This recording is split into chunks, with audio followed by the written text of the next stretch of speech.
Hello and welcome to maybe the fourth lecture. Is it fourth? Yes, sir.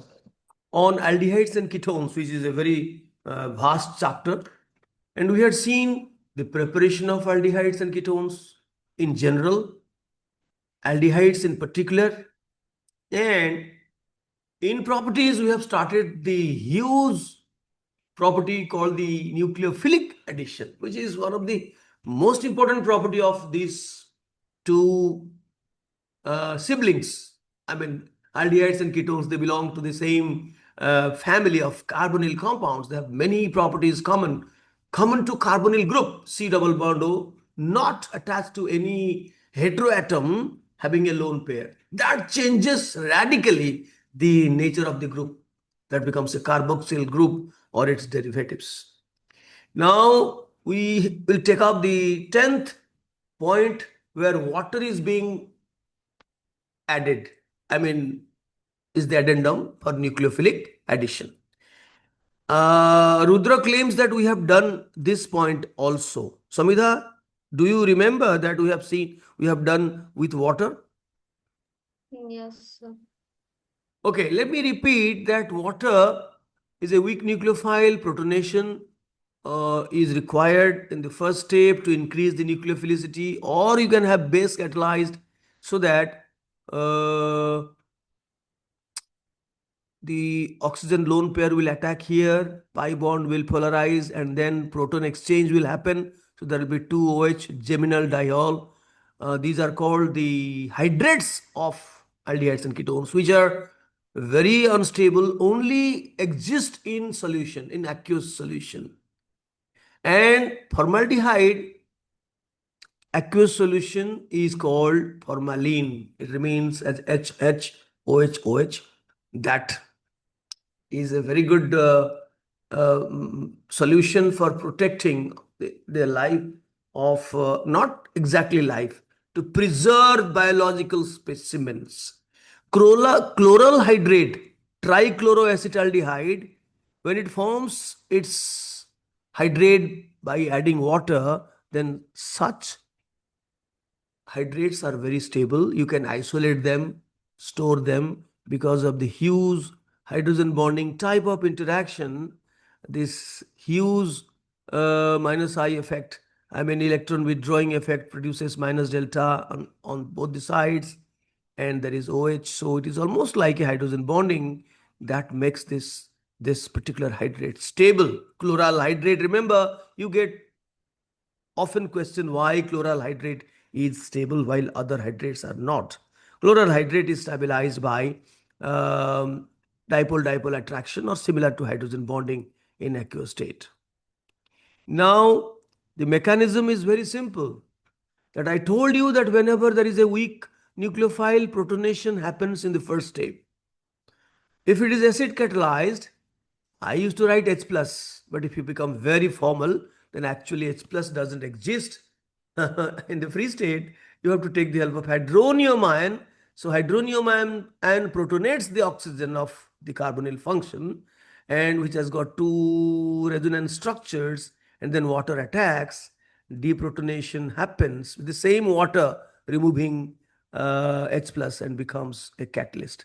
I think we have written this, have we? Yes, sir. Then base catalyzed is simple. When it is base catalyzed, the nucleophile is not water, it is a base.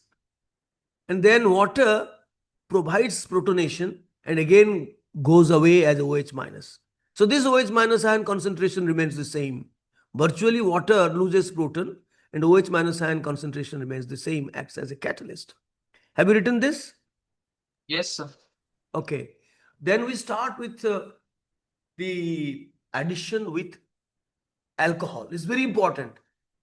Alcohol, like water, if 1 mole of alcohol is added, it forms hemiacetal. One is OH, the other one is OR.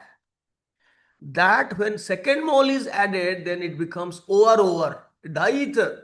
So you write down these 2 points in your copy. With 1 mole of ROH, have you written down? Have you written down? Sir. Then you write down. With 1 mole of ROH, hemiacetal is formed. This is catalyzed by both acid and base. The first step can be acid catalyzed, can be base catalyzed. These are unstable compounds. Unless otherwise it is the hemiacetal of a carbohydrate, which is like glucose hemiacetal. So those are stable. It's polyhydric aldehydes, polyhydric ketones, the natural carbohydrates, their hemiacetal is stable. Otherwise, for simple compounds, the hemiacetals are unstable and the reaction is highly reversible. But with 2 moles, the second mole, acetal is formed. It is a same diether. Hemiacetal to acetal conversion is only catalyzed by acid. You can't take the help of base for this. So if you want to attain this step of acetal, take acid as catalyst. If you want only hemiacetal, maybe unstable, then you can take as well base. Acetal is stable. And if you are starting with a ketone earlier, the final diether was called kettle. Nowadays, that term has been made redundant by IUPAC. So acetal term is used not only for for aldehydes, but also for ketones. Over. So don't worry, we'll be staying up to 6:30, maybe 5 minutes more. We'll end up, but regularity has to be there, continuity has to be there, compensation of any missing class would be there. Over. Yes, sir. Now Yes, sir. you can show your yellow hand to me so that we can um, progress fast.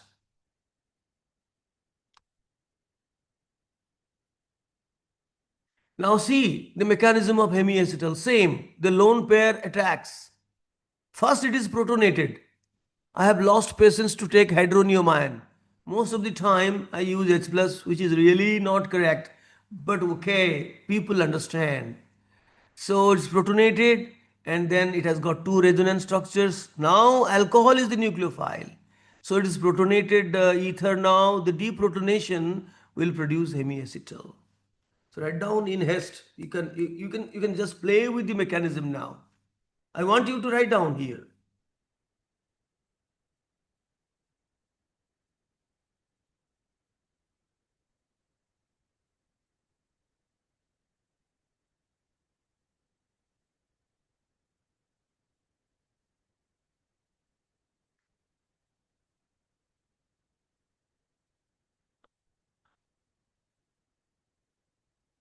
If it is OH minus, then OH minus will attack. Here I have shown the acid catalyzed.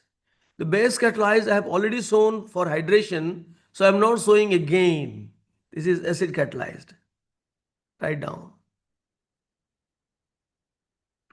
If base is there, the OH minus will attack first.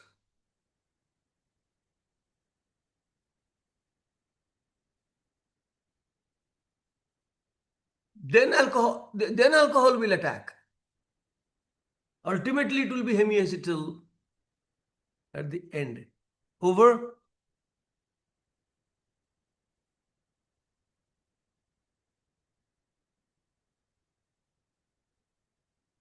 Now see how acetal formation happens from hemiacetal. The hemiacetal reacts with the second mole of alcohol, and that is to be acid catalyzed. That has to be acid catalyzed. Now see the mechanism. First, the OH, the only OH is protonated, and then this goes very easily to form a very stable carbocation.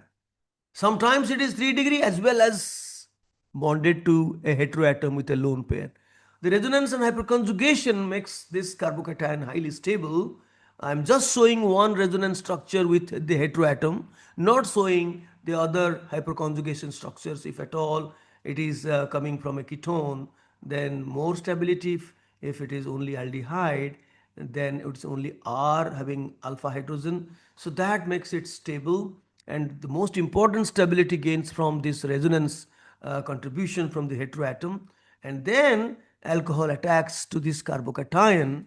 Oh, I'm sorry, carbocation. Just listen to me. The carbocation, you know, this happens, then it is formed here.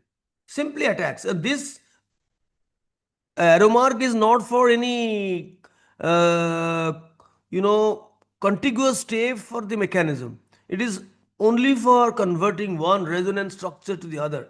But here, when it attacks, no other thing happens. It only attacks so that protonated ether is produced. So deprotonation produces the diether. Write down. Here a carbocation is formed. In the acetal formation, a stable carbocation is formed. Although mechanisms are not much required for general purpose, but yes, if you are having an eye on IIT Advanced, then some important mechanistic concepts you should be familiar with, and you should also, practice in your hand. Only understanding by looking at the mechanism, or when the teacher explains you, you understand, but if you don't write, then you cannot have much grasp over the matter. You can't assimilate it very firmly and cannot use them.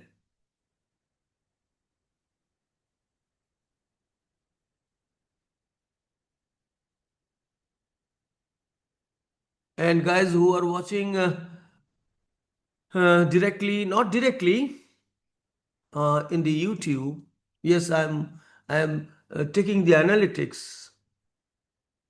Maybe the number is counted, but definitely some of you are watching in a continuous basis and following us. So thank you for that. And you can share this video to others.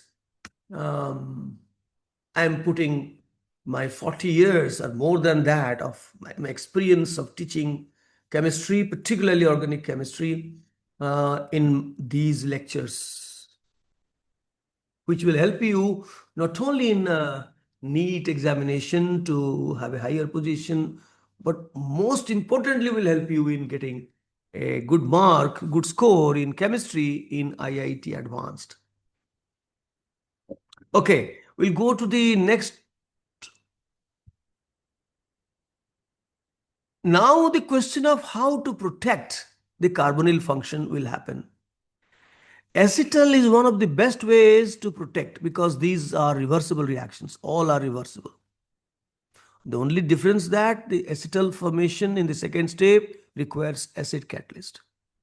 But these are made to protect a carbonyl group. For example, you are doing some activity in a double bond, carbon-carbon double bond. You apprehend that carbonyl group will be affected. You want to protect it. That is done by forming acetal. So you react with 2 moles of uh, alcohol to make it acetal, then carry out other reactions. Particularly, I'm giving an example of there is a carbon-carbon double bond or carbon-carbon triple bond or any other reaction you want to modify, do that. And then deprotect it by just adding a little bit of water and boiling, distilling out. Same. The only difference is that you have to distill out. The same acid is the catalyst, but you have to distill out. Then the original, our carbonyl compound will come out with a change in the position where you want it. You have already done that in presence of acetal. So acetal formation is used as protection or protecting the carbonyl function right now.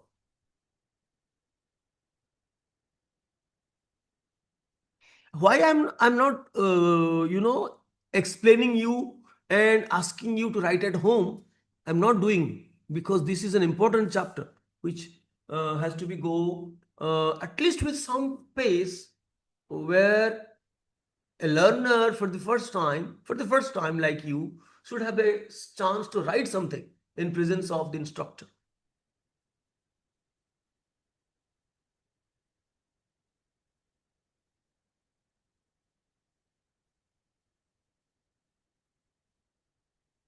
Guys who are watching, just write down uh, as I'm preparing this lecture in presence of two very promising students, uh, just to have my, my enthusiasm, my passion in a live manner, which perhaps I could have not done in the absence of at least one guy or a girl while teaching, while recording this video. Thus, liveliness will not be as profound as I am observing now had there been no participation directly in the Zoom. Okay, Rudra, done? Yes, sir. So you have to show your hand, otherwise, I'll be uh, telling some other things. Now, see how ketone is protected. Ketone is best protected by using a diol. Instead of taking 2 moles of alcohol, you take a diol so that it gives an acetal. Previously, it was called kettle. Now, it forms a cyclic acetal, which is often the case for ketone. Sometimes you take ethylene glycol, sometimes propane 1,3-triol. So it gives you a 5-membered ring or a 6-membered ring, or sometimes a dithiol to produce a thioacetal, which is difficult to hydrolyze, but acetals are easy to hydrolyze. So sometimes we need this. I'll tell you when we need a dithiol to produce a thioacetal for some other reason, for like reducing this into some other compound. We do that. But otherwise, acetal formation is very common, cyclic acetal right now, with ethylene glycol, or we can't call it propylene glycol. Is propylene glycol is a vicinal di I mean a vicinal diol. It's not a vicinal diol, it's 1,3-diol. Propane 1,3-diol. Then only the same mechanism will happen. First one OH will go from hemiacetal, and then uh, the other OH will go to form acetal.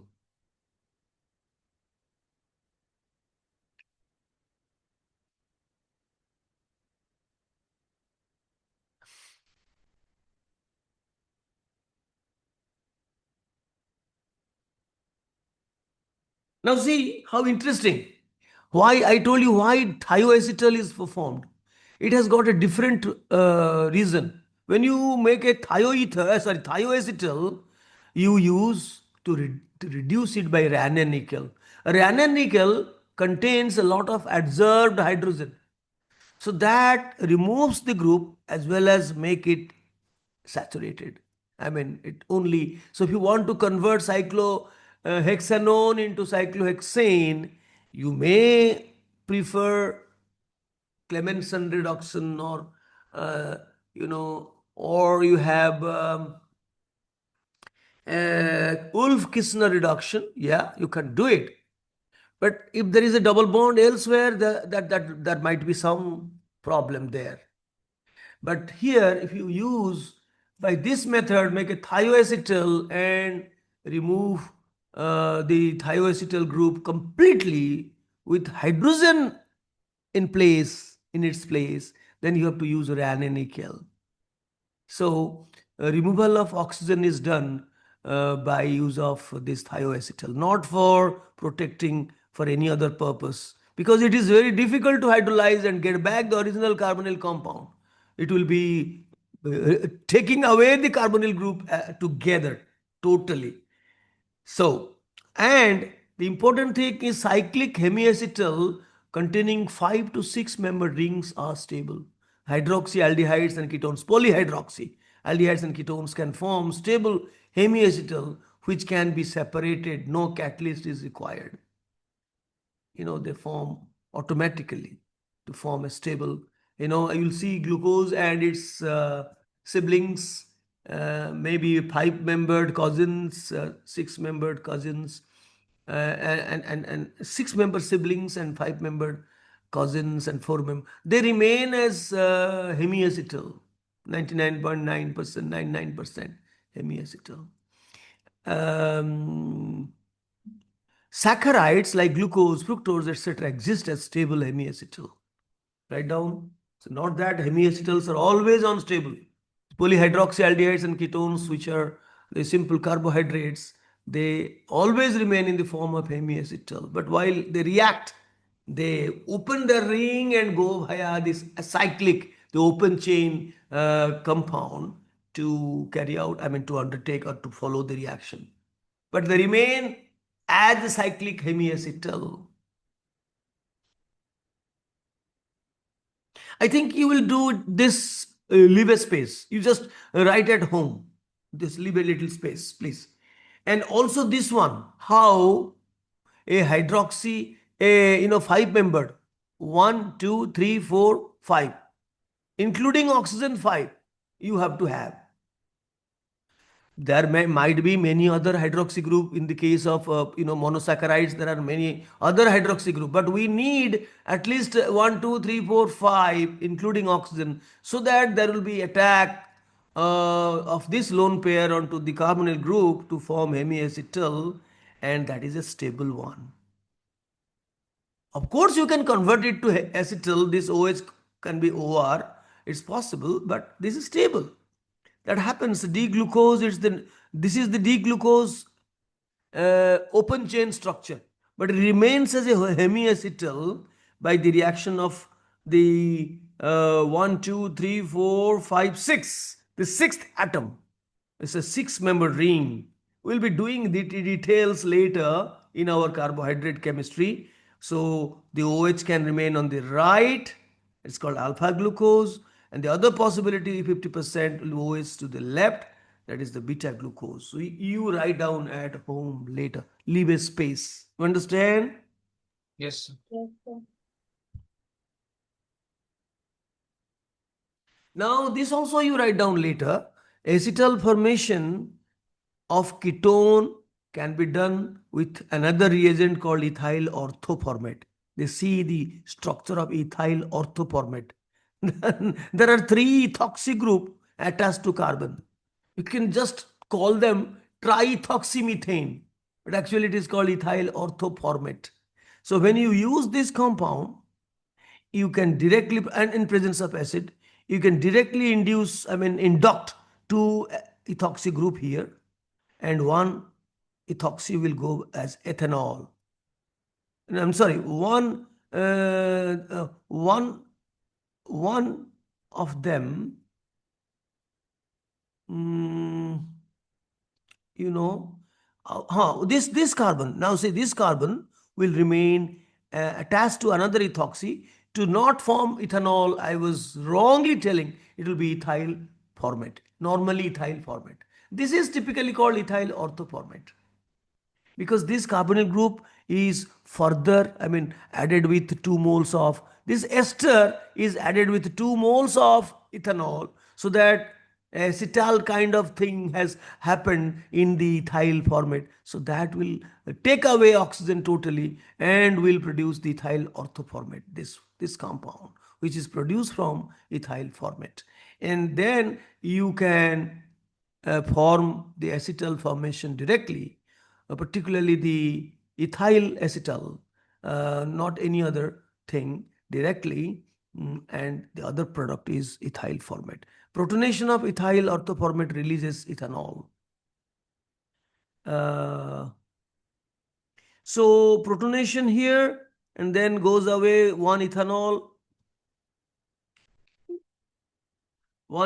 goes away, it attacks here, then another protonation, so it loses continuously 2 ethanols to produce first hemiacetal, then acetal, and then it is left out with 1 ethoxy group, and this is converted to, by the attack of water, it is converted to the carboxyl group ethyl formate. You also write this at home positively, not here. Now we have to write down the 12th nucleophilic addition with Grignard reagent, alkyl lithium, alkynide ion, which I told you they are strong nucleophiles and protonation has to be done in the second step. They will attack immediately because they are strong nucleophile and you have to hydrolyze. If it is Grignard reagent, hydrolysis step is required. You can use some water, some simply water or sometimes some acid, dilute sulfuric acid you can use so that you can get neutral. You already know when Grignard reagent reacts with formaldehyde, it gives you the primary alcohol. With any other aldehyde, it gives secondary alcohol. With a ketone, it gives a tertiary alcohol. You don't write this, just make it number 12 point and leave some space for that. But same thing will happen with alkyl lithium. Alkyl lithium and Grignard reagent, they are analogous in their reaction with any other electrophilic substrates. But alkynide ion is very different because although it is a strong base, strong nucleophile, but it produces an alkyne, a higher alkyne. Of course, that double bond O becomes alcohol. Now you write this at home because we have already studied in the preparation of alcohol.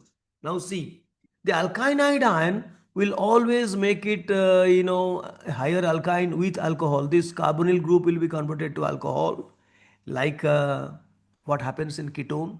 But here, instead of R, a regular alkyl group, there will be alkynide group attached, so becomes an alkyne. So now I'm giving you one SAQ. See, this aldehyde, isobutyraldehyde, treated with cyclopentine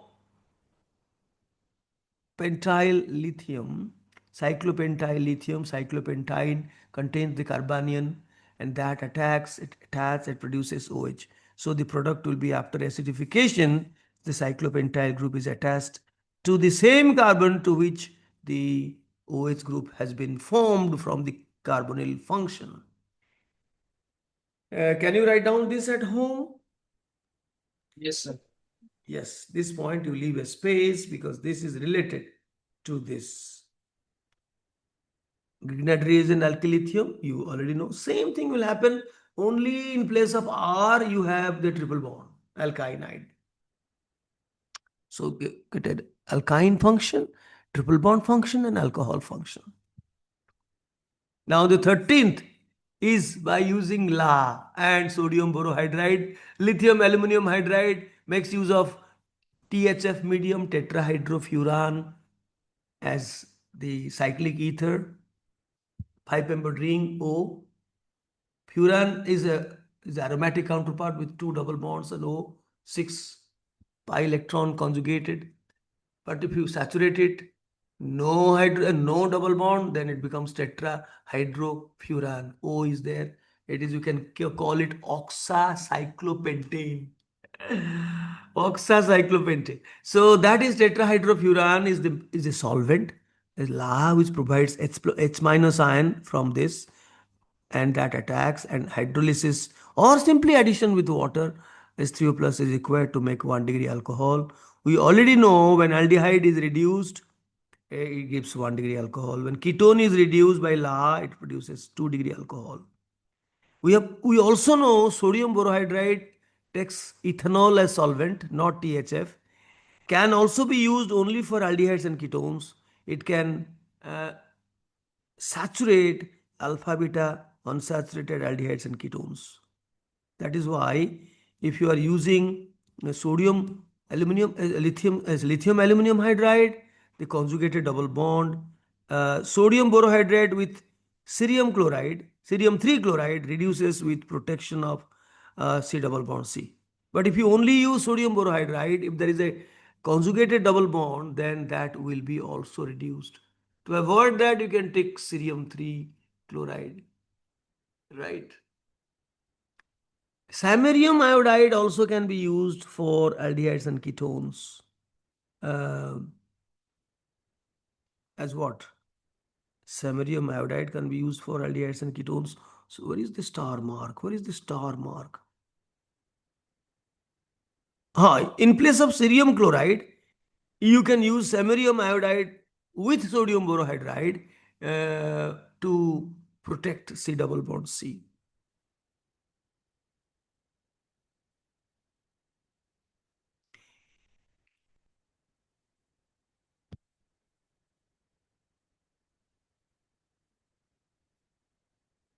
You write down when we will talk about 1,4 addition, conjugate addition, there will be a small little chapter where we will be talking of conjugate addition, which brings about 1,4 addition, which brings about only 1,2 addition. If you take lithium aluminum hydride, you don't expect there is a double bond, it will not saturate, it will only attack the carbonyl function, it is 1,2. But if it is sodium borohydride, it will attack, that hydride ion will come in a very controlled manner so that it will have a chance to attack at the fourth position, and you also saturate the double bond position. But to avoid that, you have to take the help of cerium 3 chloride or samarium iodide can be used. So we will be discussing the details about that. But you write down this point so that I can have some little bit of rest, and you can also write the 13th point.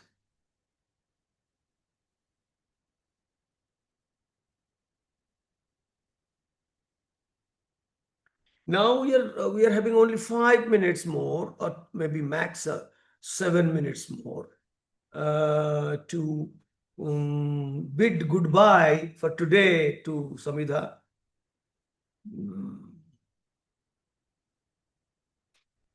Maybe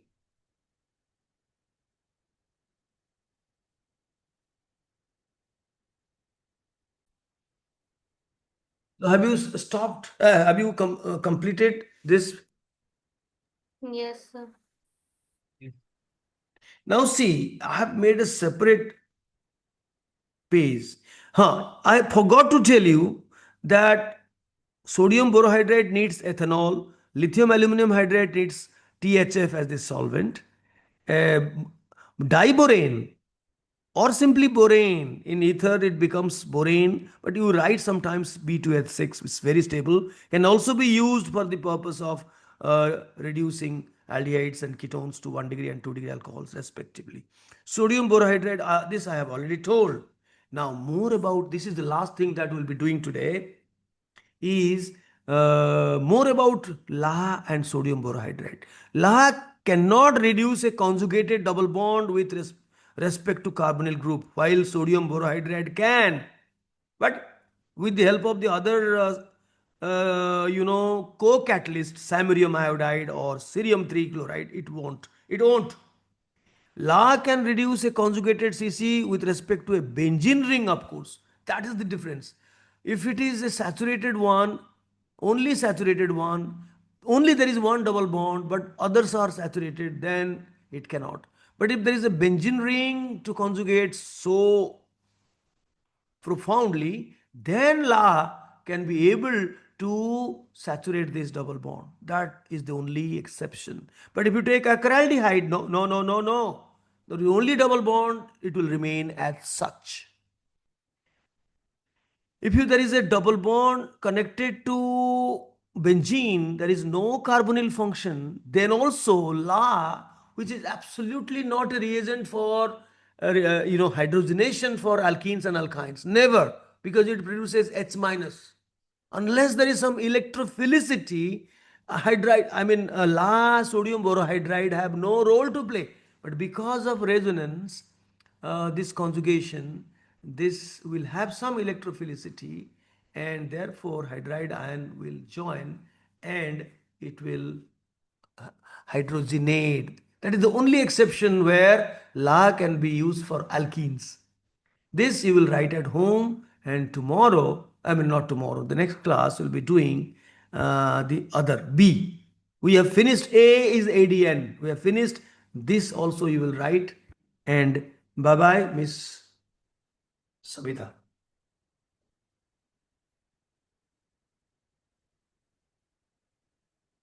So we close today. Next time we will be sticking to time, but any time change that will happen after August, on August 15 and onwards. Bye bye.